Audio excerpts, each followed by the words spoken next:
have some frozen corn in the pan, just to use as an example, just because I feel like it would be easier to see. So for sauteing, you have your food in the pan, everything's hot and ready to go. We'll just pretend. And so what you want to do is, some chefs like to grab all the way out. Some chefs like to grab it a little bit closer to the pan. It all depends on how strong your wrist is. And trust me, it's going to take a little while to kind of get comfortable with this and kind of really build up the dexterity, just because if you're not used to doing this, or if you're not used to like lifting heavy things, this is going to be hard. So you see a lot of chefs, fancy chefs on TV kind of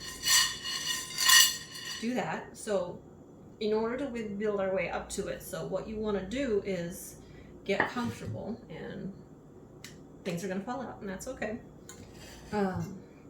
Is just getting used to holding the pan, and then just getting used to lifting it up and moving it back and forth away from you. And once you get comfortable with that, what you're going to want to start doing is starting to move your pan in a circular direction.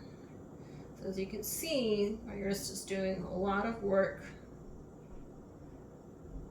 and after a while all the tension's really going to be here, and if you don't have muscles, this is going to be almost impossible. So if you don't have that wrist strength developed yet, what you can do is grab on with two hands, and we're going to practice doing that same kind of circular motion. So once you kind of get that down, we're going to want to start moving the food around in it, because we want to make sure that it's not sticking to the bottom of the pan.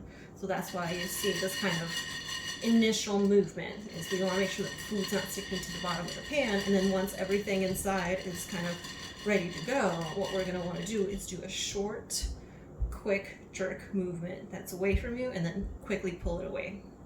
Quickly pull it back towards you. So food's moving, and then we're going to do the quick movement.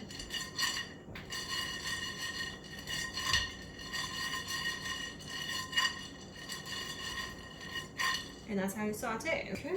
So now with both hands, we're going to get the food moving so that it's not sticking to the bottom of the pan, and then a quick jerk movement.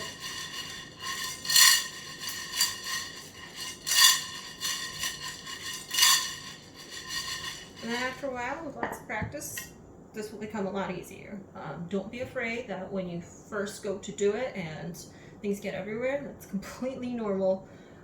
It takes a while to kind of get your dexterity and kind of hand-eye coordination to make sure the food lands back in the pan. But after a few tries, I'm sure you'll be able to get it. However, if you can't, don't stress.